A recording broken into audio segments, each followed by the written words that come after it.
Rest now that you bless our nation. That is we meet to do the business of our Cherokee people. We pray for our committee. Pray for each one that's here today. Father, we want to remember our military personnel all over the world. Pray for their safe return real soon. Be with our committee today as we do the business of the people. Do this first name in Jesus' name I pray. Amen. Thank you, Don. Yes, sir. Roll call, please. Meredith Fraley. Joe Crittenden. Here. Bill Angren. Here. Bill John Baker. Here. Jack Baker. Here. Roger Connor. Don Garvin. Honey. Chuck Hoskin. Bill Johnson. Here. Taylor King. Here. John Keener. Honey. Becky Bob Martin. Honey. Linda O'Leary. Lavonna Shophouse. David Thornton. Kirk Allen Lott. Phyllis Sharp. Welcome to our guest, and if we could, the second row from the back or so, could you stand up and identify yourself for the secretary, please? Robert Johnson. Steve Keys.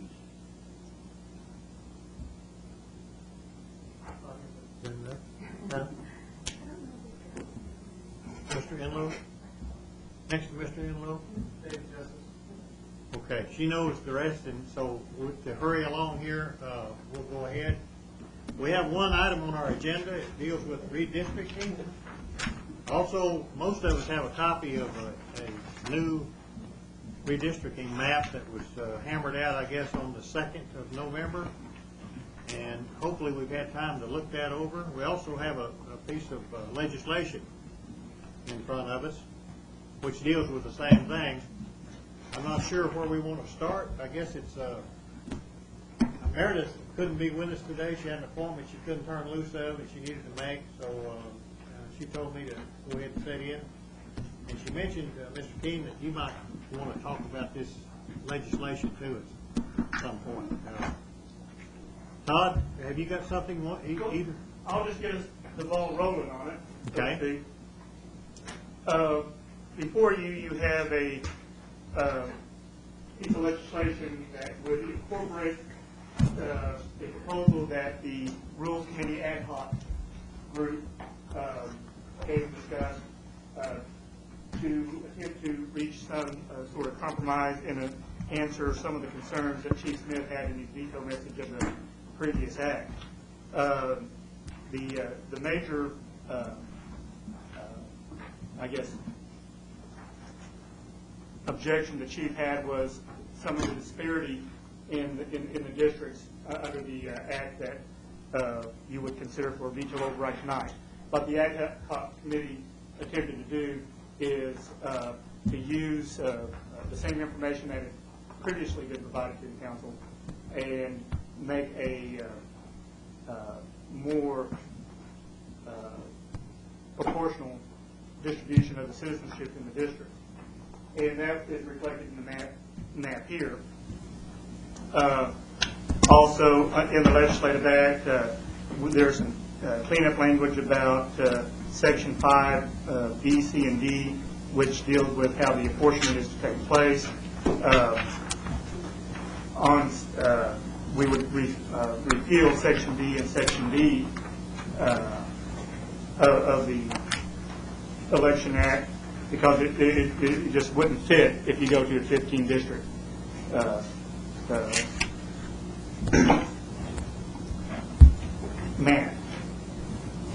What would read: apportionment of representation shall be conducted when data is available showing major population shifts in Cherokee citizens.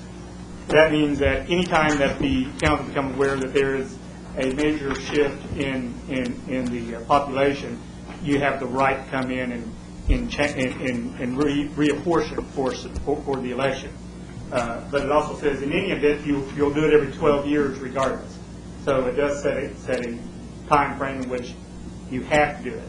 Under the previous act, it said every 12 years there shall be an apportionment and didn't really give a leeway for it. This way it gives a leeway for in year 6, 7, or 8, when if there comes to the council's attention that there's a major population shift, you can go in and reapportion at that time. Also, part of the question that Chief Smith had on the previous act was when it become the effective date of the act. What I talked with Melanie Knight and Diane Hannon, I have language in here that says the effective date, and we all come to the conclusion that that's really not good language. So I would want this committee to consider the following language under effective date, which would simply say, these districts herein provided shall be effective for the 2007 Cherokee Nation election. Very short and simple to make the legislative intent clear that it's for this coming up 2007 election. This will, the act that is before you, in my opinion, would satisfy all the concerns but one that Chief Smith expressed in his veto override.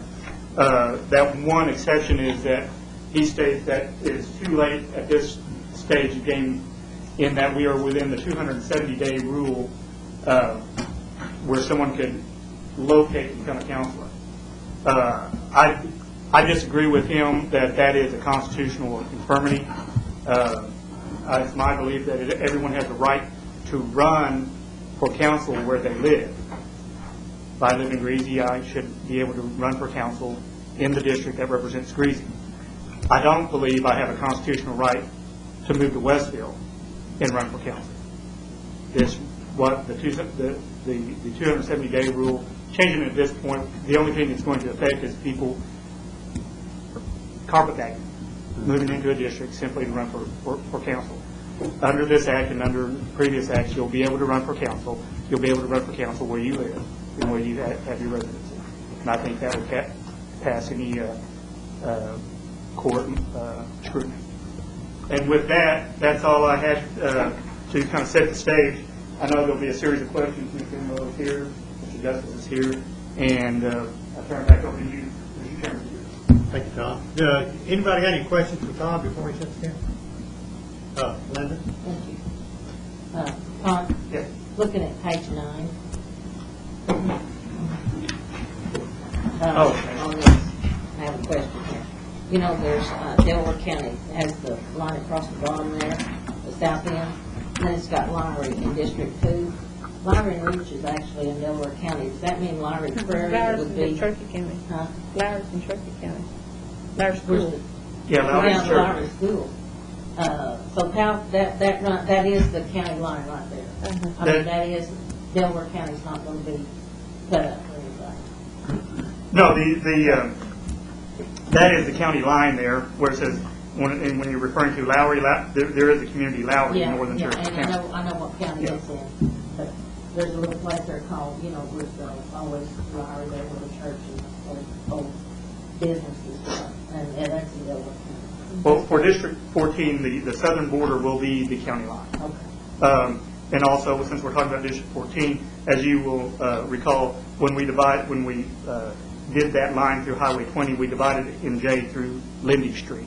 I want to make part of that Constitution. And I have another record. question. Okay, go ahead. Where this is all cut out here that attaches to District 14, and I'm assuming is that a landway or waterway at the top there by Salina? That's not water, is it? Where that jogs around there? I'm assuming this went by the zip codes?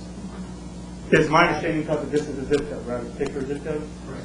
And I don't know the geographical boundaries, but that is just one complete. And that's what I would like to know. Todd, can you answer that question for me? Yeah, you're referring to The Salina and Locust Grove area? the Salina and Locust Grove area that appends to District 14. Yes. That is a zip code. Okay. But that area mostly entails Salina, or up to Salina, or what's the proportion? 74366 is the zip code.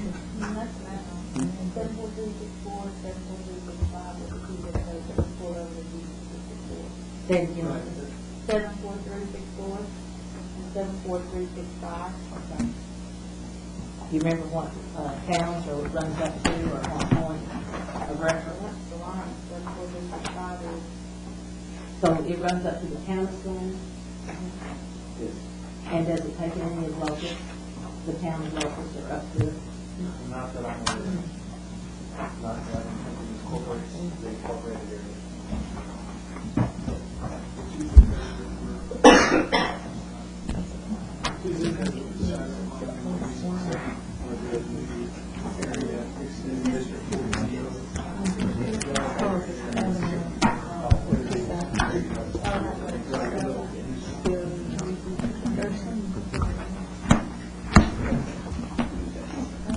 Now, the zip codes in that district doesn't include Spatnall, right? I was originally told that it included Spatnall, so are we saying it doesn't? The little jog down in the top there where it says Slina, Correct. down in there, that, I'm assuming that's Spatnall That zip is part code, of so Spatnall. that's not part of this. That's correct, that's part of the district. So we're talking about all of Slina's 2 zip codes.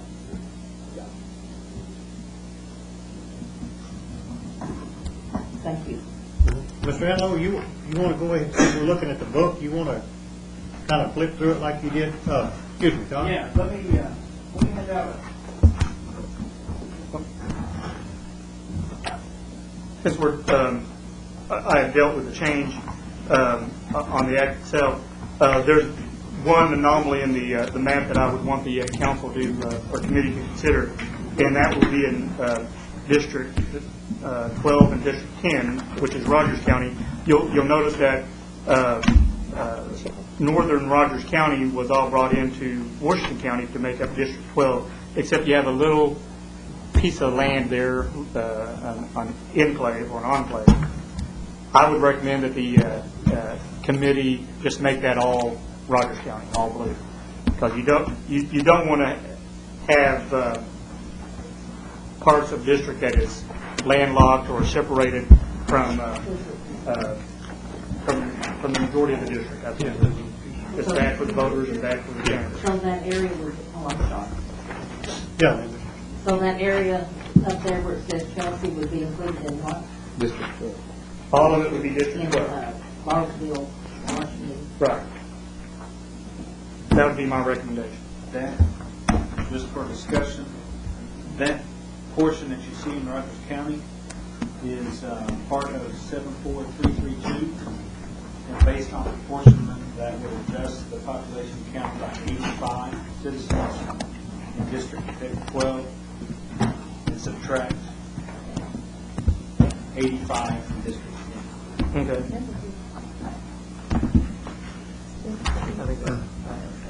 Say again, Tom. That little piece that we're talking about, that is a portion of 74332, is a zip code, and that would adjust the citizen count by 85 in those 2 districts. So it would increase 85 to District 12 and remove 85 to District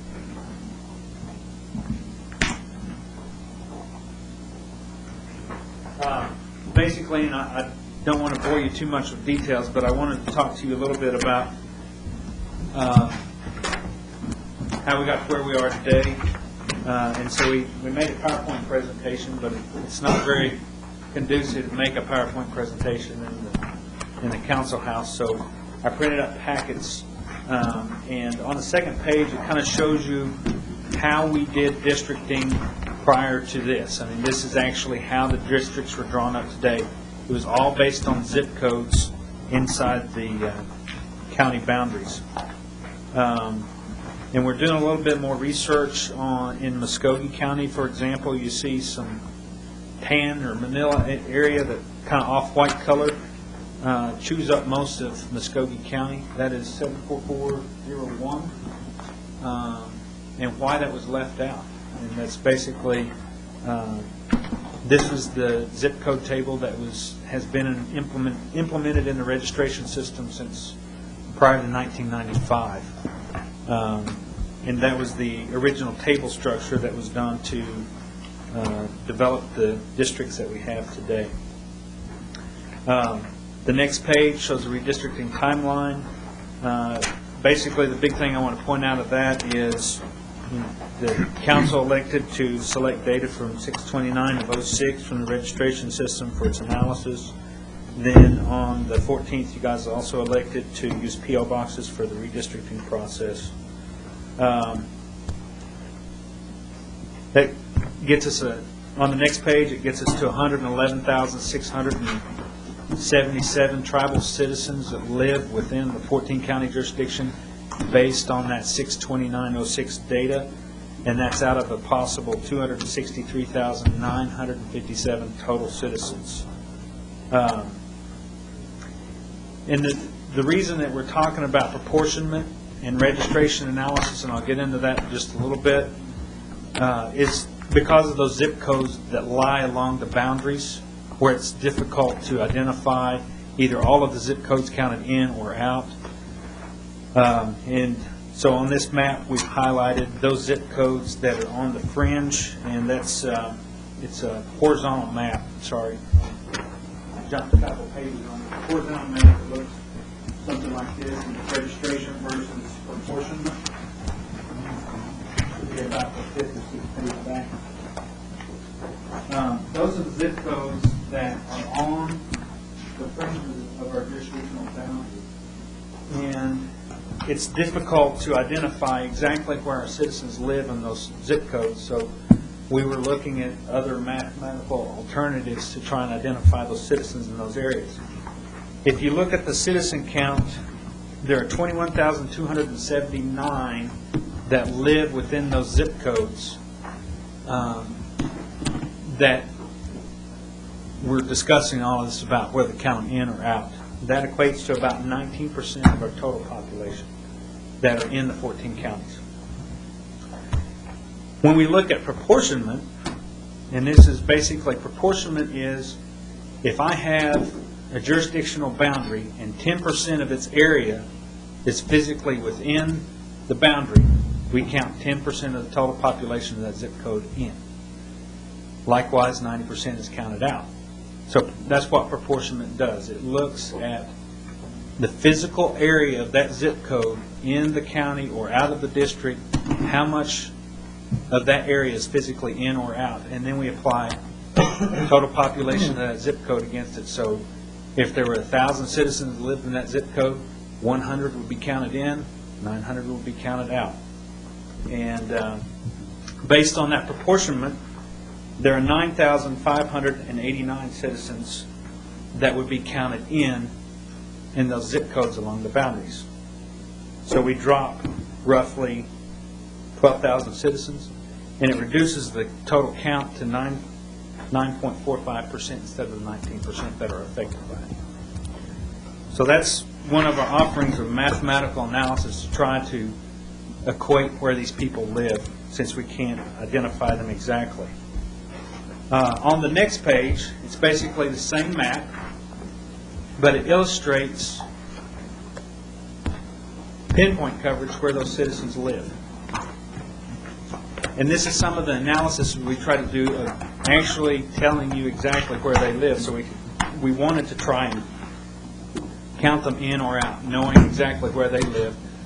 And this is based on their legal street address. We ran it against 911 systems. I've talked to the 911 center here in Cherokee County, trying to find out when other counties are going to get up to speed, and I'll show you some of the issues that we fought against. But for example, in Wagner County, you can see that all of the citizens live outside the jurisdictional boundary in Wagner County. That is because there's not good 911 information on the eastern side of Wagner County. On the western side, the closer you get to Coweta and Tulsa, the better your information gets. So that kind of gives you an idea of the sampling of where people actually live in those affected jurisdictional zip codes. On the next page, that shows the entire 14 counties of what we call geocoded citizens. And that shows you exactly where they live. If we plotted out the streets and highways and the rivers, I could tell you exactly within a matter of feet which side of the road, which side of the creek, whatever topographical information you want to compare it against, we've got some pretty good information. Where there's not good 911 information, we can't tell you where that is. So if you look at Adair County, I think we've got about 3 or 4 citizens that live outside of Stillwell, and we all know that's not right. So you can see in those counties where we have good 911 information, where we have bad 911 information. So that was a challenge that we faced this entire time of trying to quickly identify where those citizens live within the 14 counties. On the next page, and this is talking. Yes, Bill? Todd, so in essence, what you're saying about this code of citizens page here with the 911, you're saying it's not an accurate way because of what you're seeing in Adair County versus over here in Fulton County. Right. I mean, if we're looking at true 15 districts, which is the goal that you guys have in front of you, is to get to one man, one vote. It's almost impossible for us to say in Adair County, based on the Highway 51 that goes across east to west in Adair County. It's impossible for us to say there are 5,000 citizens that live south of that based on geocoding, because there's no good 911 information in Adair County. So in your, you don't believe this is an accurate way of doing it, right? Correct. That's all I need to make. On the next page, I've got an example of 74960, which is in Adair County. And you can see by this map, that zip code bridges into the eastern portion of Cherokee County. So based on proportionment, there would be 334 citizens that live in Cherokee County. But in reality, where we have good 911 information in Cherokee County, I can tell you that there are 19 citizens that live in Cherokee County. So we're counting 334 based on proportionment. And it's a give and take scenario all the way around the border when you look at proportionment. Sometimes it's going to add some, sometimes it's going to take some away from that particular zip code based on proportion. Alan? Yes, sir. And going along with what you're saying, Adair County doesn't have enhanced 911. That's correct. The only portion of our delivery system in Stillwell or out of Stillwell that has it is that part that flies over in or goes over into Cherokee County. Yep. And, And you can see there by the yellow dots in Cherokee County that it's along a county road. Yeah. And you can see exactly on that line where that road is. Mr. Baker had a comment. Yes, sir. Todd, Yeah. following up there, I don't think anybody believes this is perfect, Correct. but there's not a method out there that can get any more accurate that we've got available to us at this time in history. Correct. I mean, it is the closest we can possibly get to being fair to all concerned and to accomplish what the Constitution has told us to do. Yep. Thank you. And the only reason I'm presenting all this information is I even in our group that's been working on this and talking about it, I sensed there was some confusion about what proportionment really meant, and I wanted to make sure that the council understood that, so that's why I'm kind of covering some of the stuff and going over the details with you today. I'll skip over the next couple of pages. It talks about the pros and cons of both. I think we've covered some of those. Then we've got some additional maps. It's basically the same maps that you guys have in your packet that you guys received this morning. The deviation based on population right now, 18% is the greatest. And you guys have on the table to take those 85 over to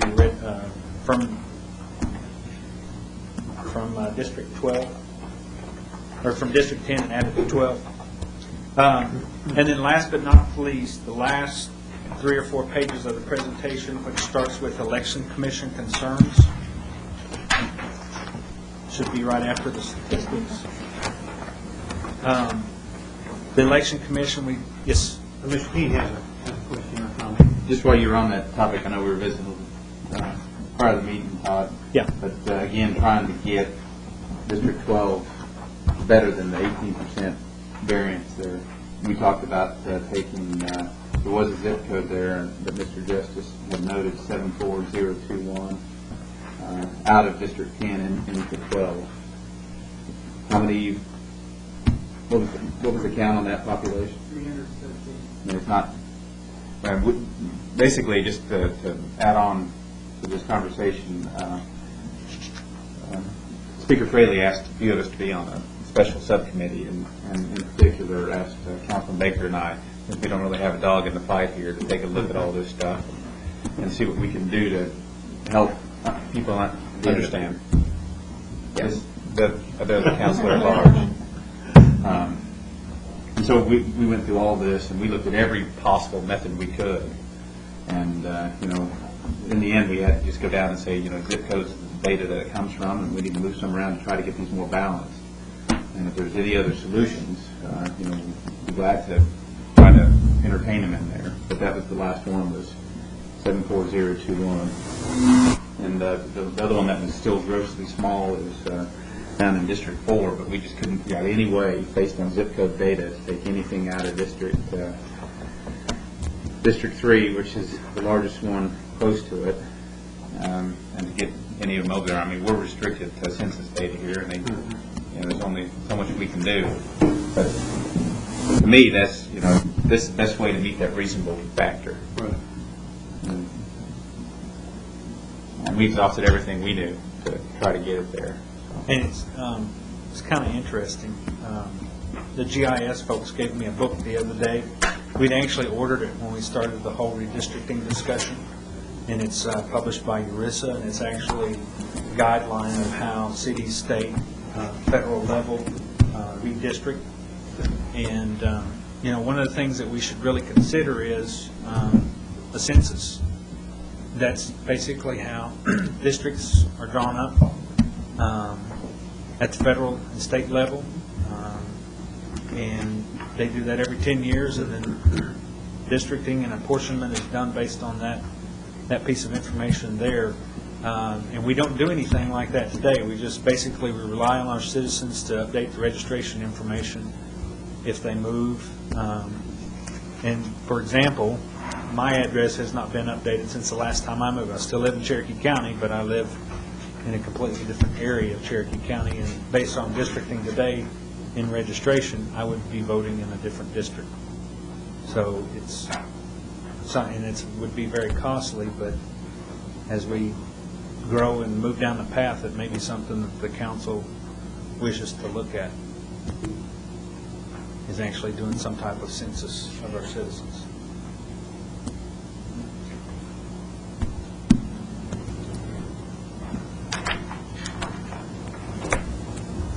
Mr. Martin? Thank you, Mr. Chairman. When you make a point about census, are you suggesting that the tribe do a census, or using the government census every 10 years for that? I would not recommend using the government census. It has always been heavily skewed, and the 1990 census was about 20% below what we actually count as Cherokee citizens, and they were counting all American Indian, Alaskan Native citizens, and so it was 20% below what we even showed as registration count in the 14 counties. Well, Mr. Chairman, I think you remember, most of you remember, one of the first concerns about this deal that we're dealing with was the information that we're getting. I know you guys, nothing wrong with what you guys are doing. You guys are using whatever information that's available. But the point was then that my way of thinking was the best way to really know was that we get a group together and do a census in our 14 county area. Of course, that kind of got paid out the back door, So that's the suggestion. I'm glad you brought that up. Thank you. Thank you, Mr. Chairman. Any other comments or concerns? Bill? Yeah, thank you, Mr. Chairman. Back up to the, which is the number, but one called a little lot.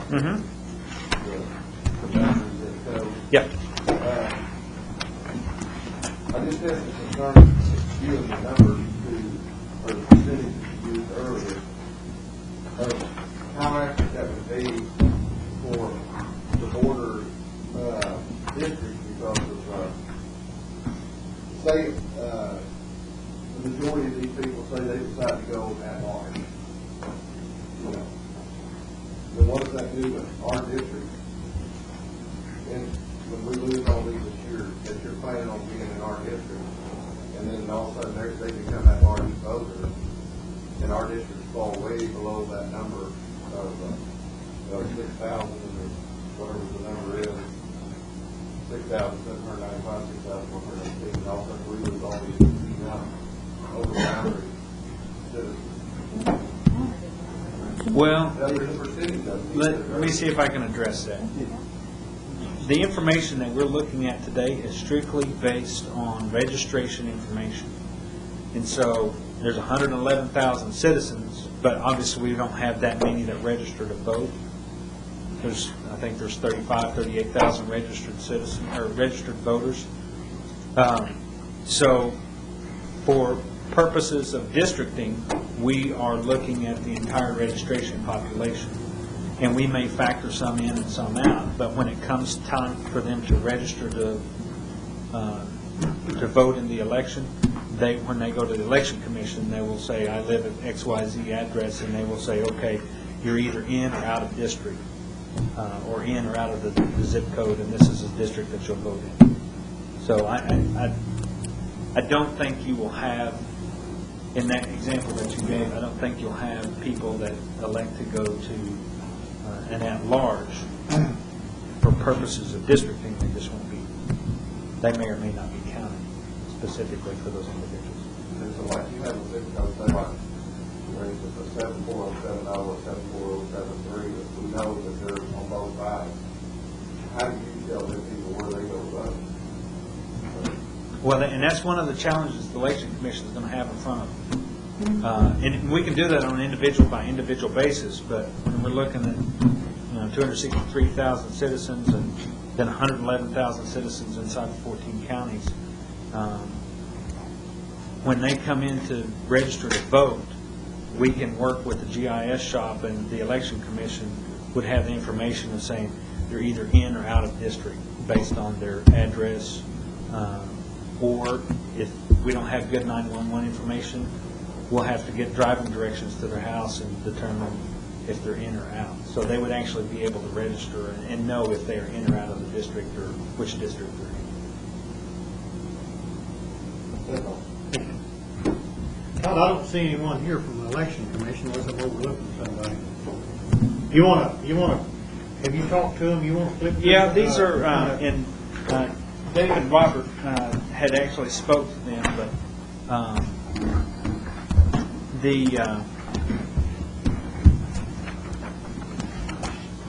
some of the election commission's concerns are the time frame's very short for them. The process for the election begins on February 5th of 2007. Time between the dates is used for preparing for the next deadline. Their concern is that the schedule would not allow them the time to handle extra questions or issues regarding the new districts. So they're concerned about the number of questions of which district am I in or out, where am I going to go to vote, and the additional questions that any redistricting process would bring up. The other thing is contacting voters. Approximately 30,000 voters plus will need to be mailed information and instructions for voting choices for at-large districts, sites, deadlines, procedures. They will need to get the form back to the election commission, so they're concerned about that. How will the voters with bad addresses be notified so they are afforded the same opportunity to choose? What that means is, if I moved and I moved long enough ago that my information is no longer, may not be forwarded by the post office, and we get a return on that individual trying to identify that registered voter that was registered the last time, that's their concern, which, like I said, is regardless of what we do, you still don't have that concern. Verification of voter information. So, like I said, we don't have any good way to quickly identify each address. So in Adair County, we're going to have to get driving directions or get some identification of where they live in that county. Nation will have to put each voter in a district that they choose, whether it's correct or not, because there's not enough time to get driving directions or verification of the address. Nation will need time to convert the voter database to the new districts. So that's some of their concerns of actually taking their database and developing the new districts. And then finally, other items that may be a very lengthy process are new and additional precinct locations. On your maps that you have, the stars actually represent the precinct locations that we have today, and they are looking at possibly adding or modifying existing precinct locations. So those are their concerns. It's just, like I said, regardless of what we do, they're going to have those concerns of the direction we go, because you're still going to have to contact the voters. They just need to know when and how and get started as soon as possible. Ms. Raymond? I have a question for Todd.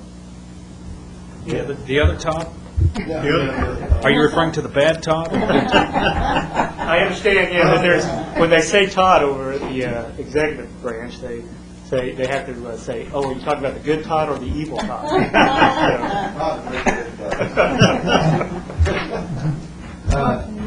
Without a doubt, can you tell me in the new Constitution, in the 99 Constitution, is there a time frame that we do this redistricting before the election? There's time frames I know put on other things like appointing at large, speakers and all that. Is there a time frame on this? Well, and as Mr. Garvin would point out to me, I'm going to give you two arguments on that. Okay. One argument, literally, and I don't want to be saying that I'm, passing the buck. Literally, legal minds can differ on this, and we have, between some attorneys with the executive branch and myself. One argument is that no, there is no time frame. That you're under your current system, you can continue to go ahead and have your election, and that, as a matter of fact, the current system is constitutional.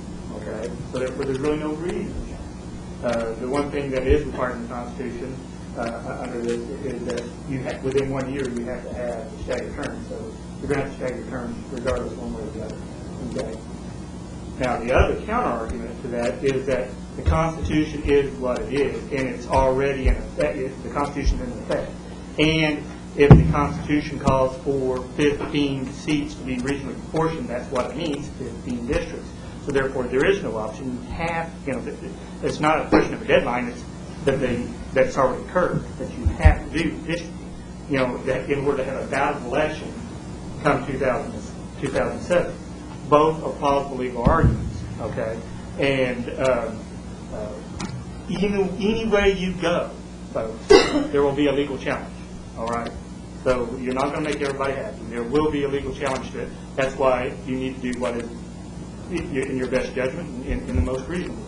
So I didn't answer your question, but I gave you two. I gave you two answers. I did answer your question, both ways. So it really just depends on the legal stance you want to take. That's the way it is. Ms. Beverly.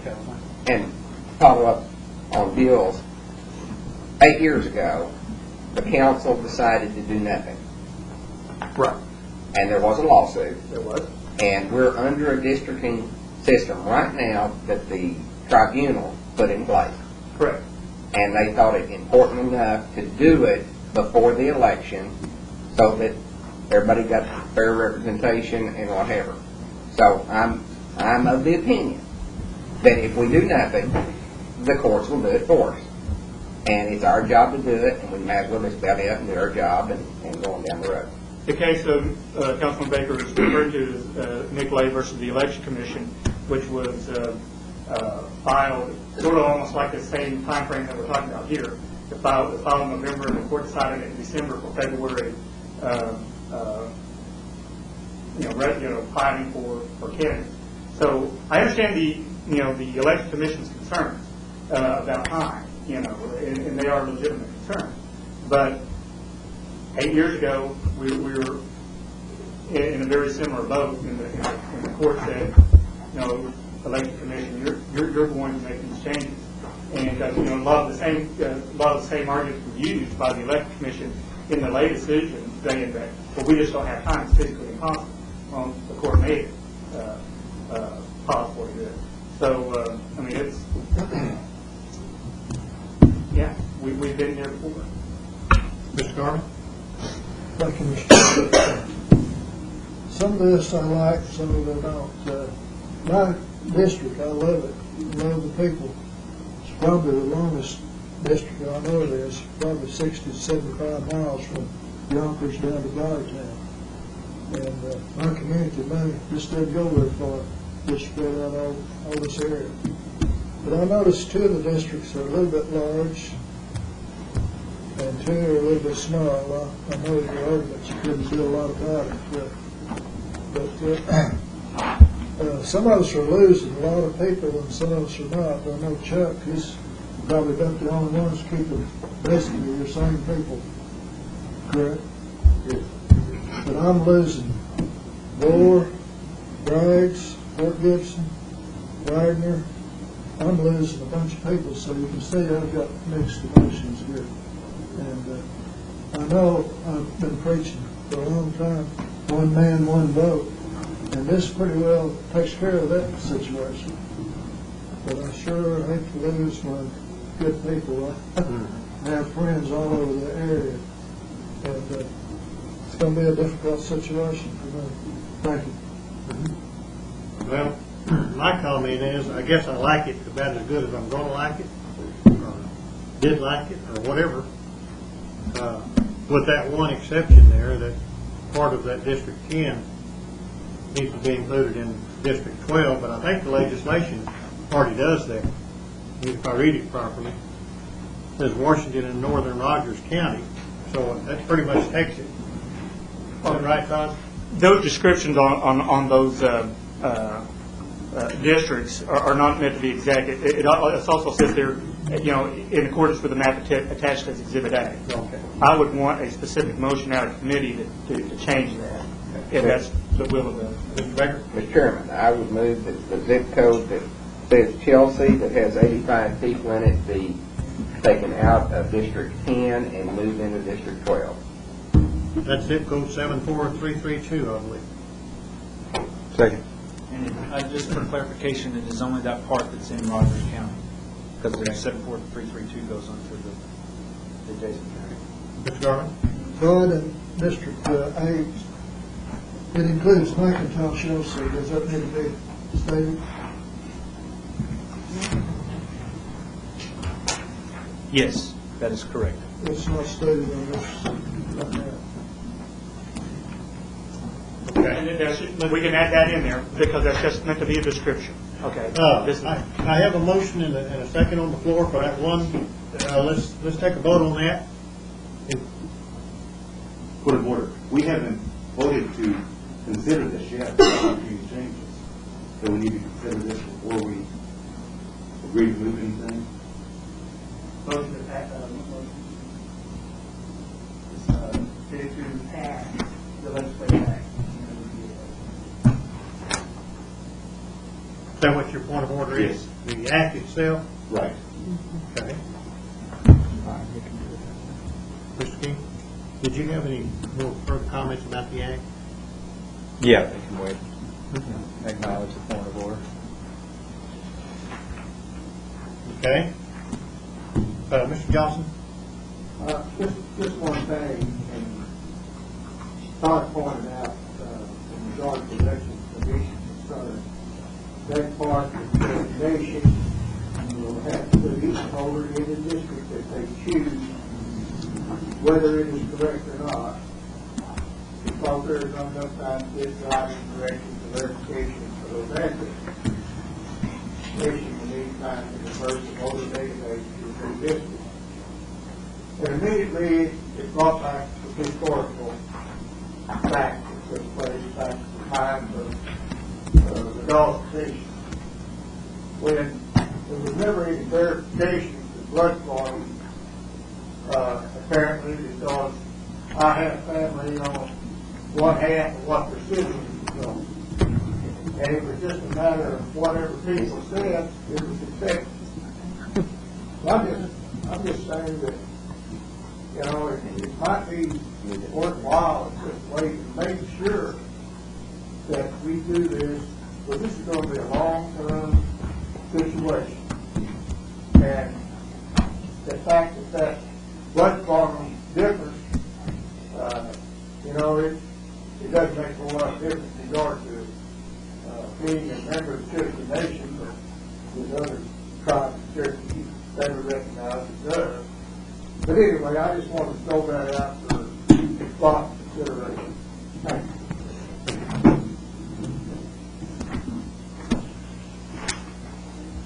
Mr. Henry? Yes, sir. So before we work on that map like we were planning on doing, we need to do something with the act itself. There needs to be a motion from the floor to approve the act, and there needs to be a second. Mr. Martin? Mr. Chairman, Mr. Henry, what do we want to do with the motion that we have now? The motion that we have now is out of order at this point. You basically just need to move to pass the act in order to put it on the floor for proper motions to be made to amend it from there on out. Do I have a motion? Thank you, Mr. Second? Second. Have a motion and a second? Discussion? Mr. Chairman, I'd move to amend, friendly amendment to this to take the portion in Rogers County that is labeled Chelsea, that has 85 Cherokees in it, and take it away from District 10 and add it to District 12. That'd be a motion. Friendly amendment? You accept it? Yes. Okay. Now, what was the other one? Something to do with District 8? John's. McIntosh got left off completely. A couple housekeeping measures. I would recommend a motion on Section 5A where it says District 8, that we're Muskogee, Three Rivers, and add Muskogee County and McIntosh County. Oh, yeah. Okay. And add that language in there. Can you repeat that? Oh, can you repeat that, Tom? On District 8, when it's in Section 5A, literally you would just add McIntosh County. But, so it would read District 8, Muskogee / Three Rivers, parentheses, Muskogee County, McIntosh County, in parentheses, just to make it clear on the description. Does that need to be a motion? Yes. I'd so move. As a friendly. As a friendly amendment. Second? Okay. Anything else, housekeeping? Audra? Yes, I would like to ask for the committee's consideration on the section up there in the corner of District 2, which would be the Caves area. There's a zip code 74452 that runs into Cherokee and Mays County. However, we're dividing that area simply by Highway 82. Well, if I was representing the new District 1 and wanted to have a community meeting up in that area, the community building is actually on District 2's side of that highway. So what I'm asking for is consideration to keep that PEGS community together rather than separated. And we're looking at 98 people in that area that would fit into the category of zip code 74452 in Cherokee County. I know most of you know that your communities are pretty plain, and PEGS is no different. It doesn't matter if you're on the east or west side of the highway, we're PEGS communities. So I would like to ask for that consideration.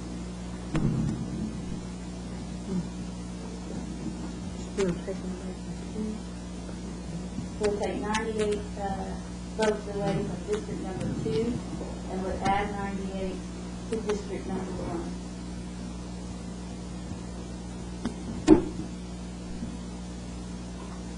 And that was what zip code? 74452. That's David Post Office.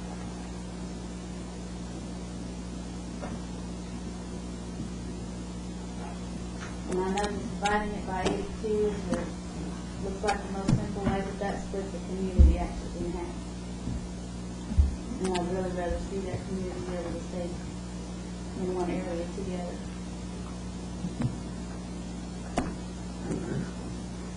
Cameron, can we handle that here as a housekeeping issue? Oh, you can handle it here. I mean, I wouldn't consider housekeeping a substantive, you know, but, you know, this is the proper place for it to have. Then I move to make that a friendly amendment. Do I have a second? Oh, you accept it? Okay. So we've got 3 friendly here with the original motion. Everybody clear on what they were? Mr. Baker? Mr. Chairman, Mr. Hembry was talking about changing the effective date. Yes. If he would give me that wording, I'd make that as friendly. I spoke with Ms. Hammonds about this. It would say, effective date, these districts herein provided shall be effective for the 2007 Cherokee Nation election. And that would be in form of a motion, or friendly.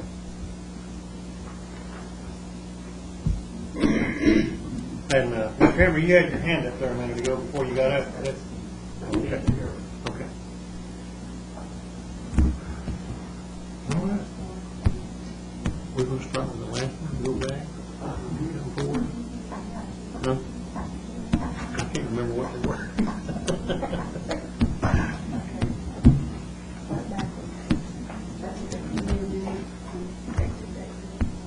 Okay.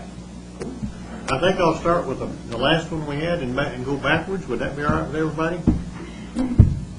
Dealing with the effective date for the 07 Cherokee Nation election. What does it say?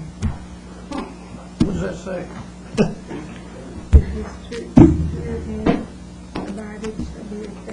Okay. The districts herein provided shall be effective for the 2007 Cherokee Nation election. That was the friendly. All those in favor? Aye. Any opposed? Okay.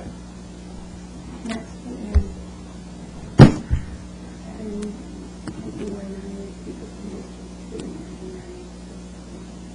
Okay, the next one is a friendly that would take 98 people from District 2 and add them to District 1. And I forget what that zip code was. 74452. All in favor, aye? Aye. Opposed, same sign. Yeah. And the next one is adding language, putting McIntosh County into the language in Section 5A, District 8. Okay, the next one is putting McIntosh County in the language for Section 5A, District number 8. Right. All in favor, aye? Aye. Opposed?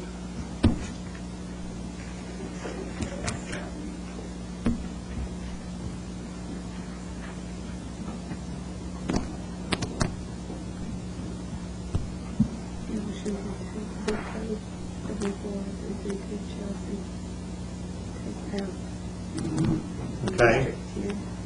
That's the one dealing with Chelsea, 74332. Mr. Chairman, I don't believe that zip code is Chelsea. Chelsea is the star on that map, is outside of the area we can talk.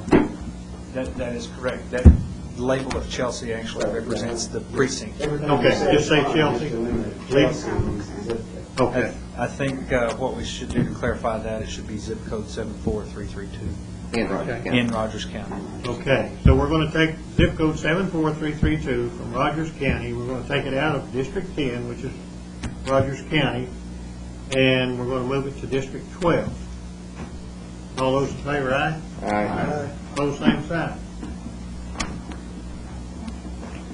Now, I think the next motion we had was to approve the act itself. Mr. Martin. Discussion then, before we vote. All right, And I have a comment, if you allow me, Yes, Mr. sir. Chairman. I'm totally agreeable with this formula. A lot better than the first proposal we had. I know we'll never have the numbers exact. I understand that. I think all of us understand that. But I can't support it as doing it now, before the next election, for several reasons. Mr. Embry made a comment a while ago. We're going to wind up in a lawsuit either way we go, if we do it, if we don't do it. That looks like unavoidable. The time frame is one of my issues, and I certainly agree with Mr. Garvin's. Frank, he's been going on for years about the one person, one vote. I think it's the way it ought to be. The Constitution demands that, and eventually we'll get to that. But because of the timing that it is now, you're looking at November and December, and it's vetoed, it's another month, and we're getting right down to filing time of that purpose. And one of the biggest concerns that I have about this, because of the timing, it's going to be very confusing to our Cherokee citizens out here in the community. I know it's going to be a big burden on the candidates to try to allow the people to know where they vote and all of this, who the representative might be and whatever. But in the election commission concerns and all of that, I just can't vote for it this time. Hopefully, my way of thinking is after the next election and the people are seated, we can do that like we did the election law reform, get together with our community people and explain to them what the Constitution says about this issue, and give the people at least 3 or 4 years or whatever, to make these adjustments. Thank you, Mr. Chairman. Thank you, Mr. Martin. Bill? Thank you, Mr. Chairman. I'd like to just expand on what Jackie Bob, Councilman Martin just said. I don't know how many of you have been to community meetings in the last month or so in your community, but in Washington County, I asked for a show of hands how many people want to leave it like it is until the next election without mass confusion. I did the same thing last Tuesday night in Tulsa. My constituents have overwhelmingly raised their hand in these community meetings to say, leave it like it is until after the election to help down the confusion. And I'm going to support what my constituents have elected me to do, and that I cannot support this act of doing this without a lot of thought put in it and giving the election commission the time that they need to make this work and not confuse the citizens of Cherokee Nation. So I'm going to stand up for the right of the Cherokee citizens. That's all I have. Thank you. Mr. Starr? As far as changing it, I can be for the change. I don't see any problem with it. Just like we in District 7, we're taking bringing it from rail 7, that'd be fine. There's no problem there with me. The people spoke in 03 and 99 said that there would be a change. And that was the majority of the voters. And I can see not changing it right now, because if we change it right now, it's too close to election. That's what But I can also see that these people at large, they don't have a voting base. They're not representing anybody, if you look at the way it was. And if you're going to bring these at large people in here that we have, but then we need to go outside the districts, outside the nation, to let those people vote at large. And if you're going to change things around from one thing to the other, you're going to get in a problem. So, are we going to have that large people on this council, or are we not going to have that large people on the council? Are we going to go by what the Constitution says, or are we not going to go by what the Constitution says? It's going to be a hard decision to make. So I think if we don't do that, we're going to be in trouble, just like Todd said. And if we do something, we're going to be in trouble. But I'm going to vote for the change because of the Constitution, because of what the people voted for, and they wanted to change. And that's why I feel.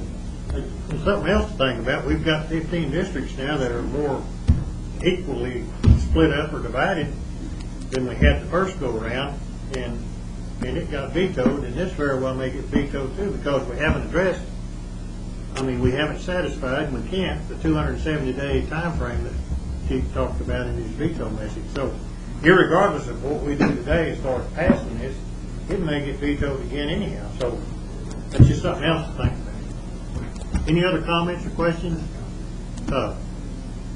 You guys, record.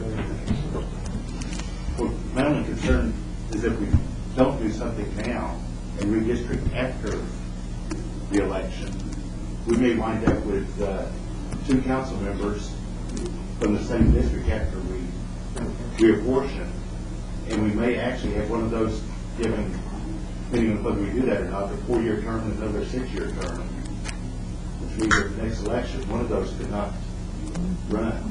Yeah. Good point. Folks, we're the legislative branch of the Cherokee Nation. That's what we are. We cannot be concerned with what may or may not happen down the line. What we have to be concerned with is what the Cherokee people elected us to do. Part of that is to follow the Constitution. Our new Constitution says that we will, to the best of our ability, divide this great nation equally among 15 districts. Now, if we put it off, the problems that Mr. Baker just talked about, and also we're going to put a tremendous amount of people in districts that they will not be in the next time we do that, to base our decision on what may or may not take place by the executive branch or the judicial branch is simply wrong at this time. We simply have to do our job and follow what the Cherokee people told us to do. Now, there may well be debate whether it should have been done before or after the election, whether the Constitution dictates that it's done now or after.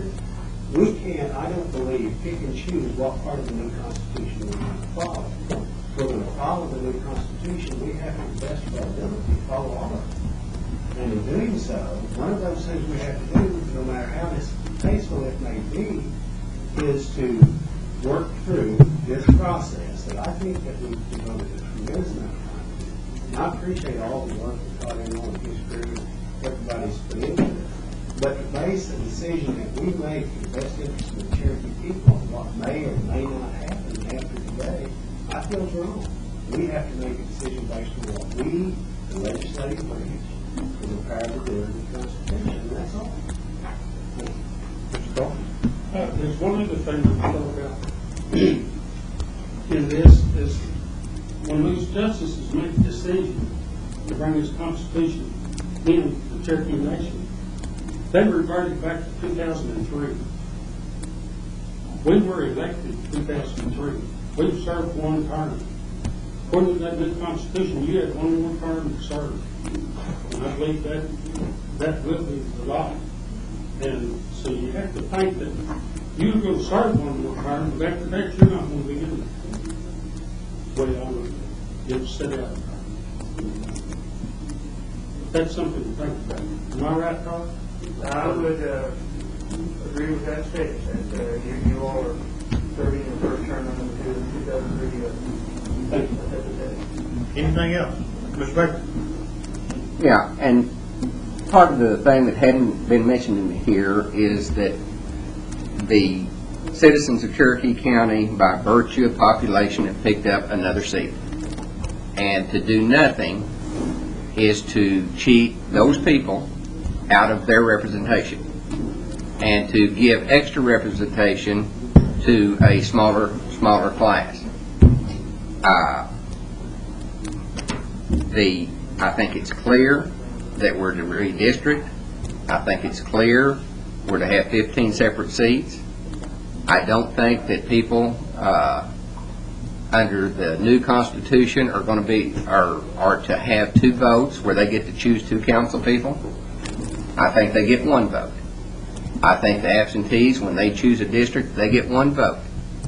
They don't get 3, they don't get 2, they get just the one.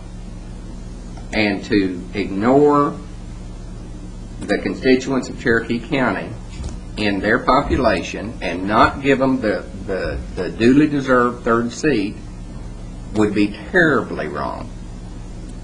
And quite frankly, if you all can't get behind this and pass it to full council and be willing to stand behind it and override a veto so we can get about the business of the Cherokee Nation and doing our jobs and do this redistricting, then I hope you vote against it. And that'll get us to court just that much quicker.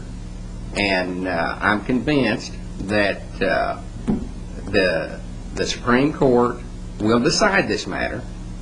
And it may be like this, it may not. You might not like it at all if they go to doing it. But I think that we've got a job to do, and it's a constitutional duty. I think a lot of good people have worked awfully hard on trying to make something fair and equal as possible.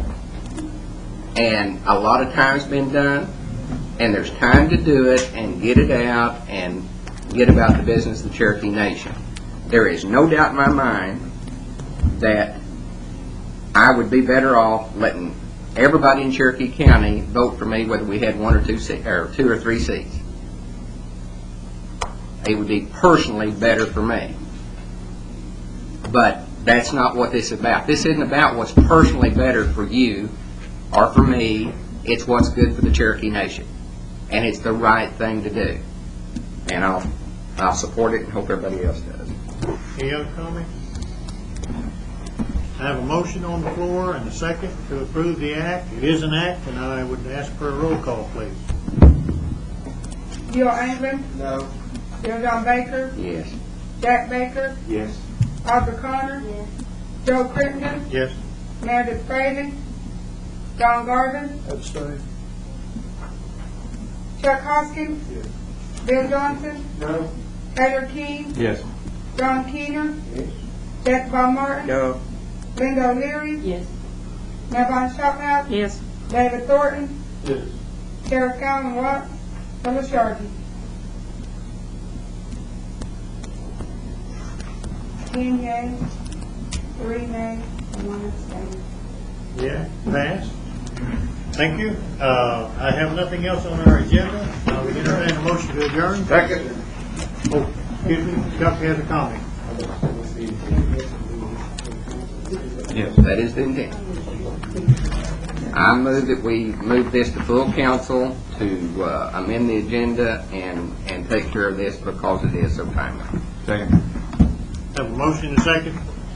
Because of the time on this, we're going to try to get this on the full council to amend the agenda this evening. All those in favor, aye? Aye. Opposed, same sign. Now, motion to adjourn. Thank you. All in favor? We're out of here.